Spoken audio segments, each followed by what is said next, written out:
पानीपत तहसील camp के स्थित प्रकाश नगर में सोमवार सुबह 11:30 से 12 के बीच 3 हथियारबंद बदमाशों ने 4 लाख रुपए और 20 तोले गहने लूटकर फरार हो गए। बदमाशों ने महिला सुदेश रानी को बंधक बनाकर अलमारी की चाबी मांगी। मना करने पर धमकी दी, कहा कि तुम्हारे बेटे को मार देंगे। इसके बाद एक बदमाश ने कमरे से खुद ही चाबी ढूंढ ली और अलमारी खोलकर लूट की वारदात को अंजाम दिया। बदमाशों ने भागते वक्त मकान के मेन गेट पर बाहर से ताला लगा दिया। घटना की सूचना मिलने के बाद एसएफएल की टीम मधुबन से डॉग स्क्वाड बुलाई। घर से 160 कदम चलकर डॉग स्क्वाड रुक गया। गुरुद्वारे के सीसीटीवी फुटेज के अनुमान लगाया जा रहा है कि बदमाश घर से 500 मीटर दूर जीटी रोड की ओर भाग गए। बता दें आपको कि सुदेश के पति श्याम सुंदर की मौत हो चुकी है, जिनकी 2 बेटी और एक बेटा है। बेटा जुगनू रेलवे रोड पर फाइनेंस कंपनी में काम करता है। उसकी 1 माह पहले ही शादी हुई थी। उसकी पत्नी संजय चौक में बैंक के में कैशियर है। जुगनू ने 2 महीने पहले ही अपनी बहन की शादी की थी।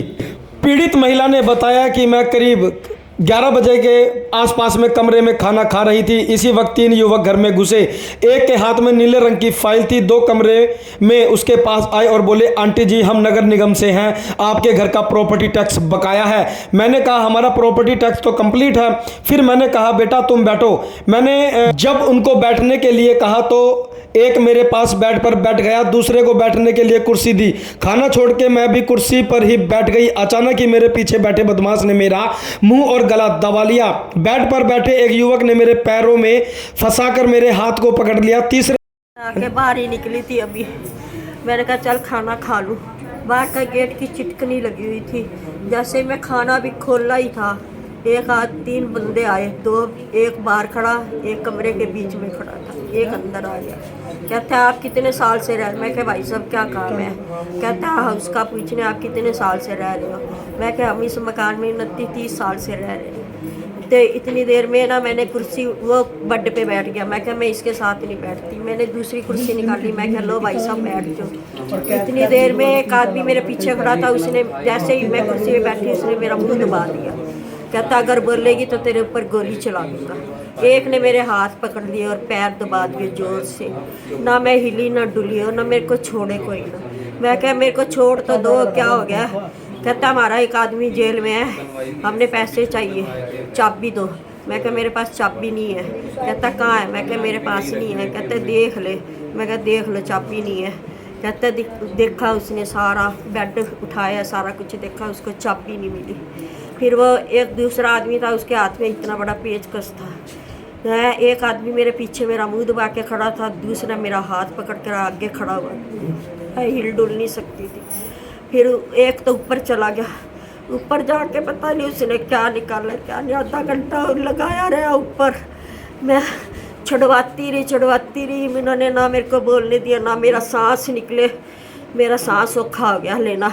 मैं क्या मेरे को छोड़ दो, मेरी सांस नहीं आ रही। फिर थोड़ा ढीला छोड़ा इन्होंने। कहता अगर तू बोलेगी तो तेरे को मैं गोली मार दूंगा, तेरे लड़के को भी मार दूंगा। अगर ज़्यादा बोलेगी तो जहाँ तेरा लड़का काम करता है ना, मैं वहाँ भी मार दूंगा। मैं कहा आप जानते हो मेरे लड़के को? कहता तू चुप रह जा, बस बोल मत। मैं क्या बोलने की क्या ज़रूरत है? मैं उनके साथ क्या बहस करती हूँ? उसने मेरे को छोड़ा ही नहीं।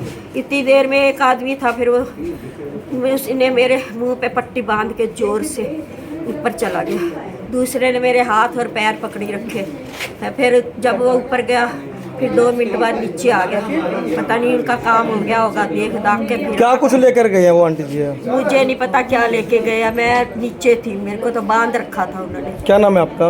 मेरा नाम सुदेश रानी। कौन सी जगह है ये? प्रकाश नगर। ठीक। एक वारदात हुई है, लूट हुई है, चोरी हुई, किस तरह से क्या सूचना मिली थी सर? अभी वारदात हो रही है, उसको अभी कर रहे हैं जांच। सारी चीज़ें लगी हुई है, सब टीम को बुलाया गया है और डॉग स्क्वाड बुला रहे हैं। जल्दी रिप्लेस करेंगे, ट्राई कर रहे हैं। कितने की चोरी है बताई जा रही है सर? चोरी अभी एक बार बता रहे हैं, अभी सारी डिटेल दी नहीं है अभी तक। कुछ गोल्ड बता रहे हैं, कुछ कैश बता रहे हैं। जैसे भी कर रहे हैं। किस टाइम की घटना है? ये 12:15 बजे से बता रहे हैं। 12:15 बजे से आए हैं, 3 लड़के आए हैं और उन्होंने ये वारदात। अकेली थी सर बुजुर्ग? हाँ, ये बढ़िया है, सुदेश कुमारी है, 52 साल के बुजुर्ग है। तो ये अकेले ही थी घर पर और उसके लिए वो आकर सर गन पॉइंट पे लूट हुई ऐसे भी बताया जा रहा है। बता रहे हैं पूछताछ में नहीं आया तब, लेकिन अभी कोई वगैरह था उनके पास, बाकी सी जाँच की जा रही है। सीसीटीवी वगैरह सर लास्ट सब हाँ वो चेक करें, CCTV कैमरा वगैरह चेक करें। ठीक है सर। नगर में क्या मामला है, क्या सूचना मिली? आज लगभग 12 बजे की बात है। सुभाष कॉलोनी के एक ही घर में डकैती का मामला सामने आया है।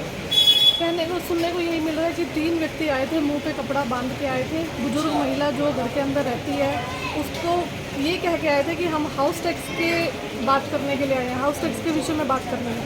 लेकिन वो अंदर घुसते गए, 3 व्यक्ति थे, उन्होंने महिला को बांधा, कुर्सी पे बांध के और कनपट्टी पे उसके बिल्कुल गन लगा रखी थी। गन पॉइंट पे उन्होंने जो डकैती करी है। और लगता है कोई ना कोई या तो भेदी होगा या कैसे, उनको पूरे घर के बारे में उनको जानकारी थी कि इनके घर में कितने व्यक्ति हैं, इस टाइम पे घर नहीं होते, इनका एक ही बेटा है, उनको सब कुछ पता था। और हम तो प्रशासन से यही मांग करना चाहेंगे, लगातार क्राइम जो बढ़ता जा रहा है, तहसील कैंप में सबसे ज़्यादा खतरा बना हुआ है, उस चीज़ पे प्रशासन ध्यान दे। प्रशासन से यही उम्मीद करते हैं और निवेदन करती हूँ कि ज़्यादा से ज़्यादा इस क्राइम को रोकने के लिए पुलिस अपने कदम उठाए। जब तक यहाँ पे पुलिस चौकी थी तब तक बहुत कुछ सही था। मेरा एरिया जो है नूरवाला तक पड़ता है। अगर रात को किसी महिला के साथ कोई वारदात हो जाती है तो कोई महिला इतनी दूर, मुझे नहीं लगता कि पुलिस चौकी तक, थाने तक जा पाएगी। मैं यही मांग करना चाहूँगी, SP साहब से यही मांग करती हूँ कि तहसील कैंप थाने को हम तहसील कैंप क्षेत्र में ही शिफ्ट करें, ताकि जो है चोरों को भी, जो उनके हौसले बुलंद है, उस चीज़ पे हम रोक लगा सकें। क्या कुछ लेके गए हैं बताया? गोल्ड वगैरह सब कुछ लेके गए हैं। बहुत ही दुखद घटना ये हमारे सामने आई है। एक गरीब परिवार हो, कुछ हो, तो मतलब किसी के घर से जब सब कुछ चला जाता है, एक लूट होती है, वो व्यक्ति ही जान सकता है कि उसके साथ किस तरीके से हुआ। बस परमात्मा का शुक्र है कि बुजुर्ग महिला जो थी वो बिल्कुल सुरक्षित है और सही है, और जो भी हुआ बिल्कुल गलत हुआ। प्रशासन थोड़ा सा इस ओर ध्यान दे।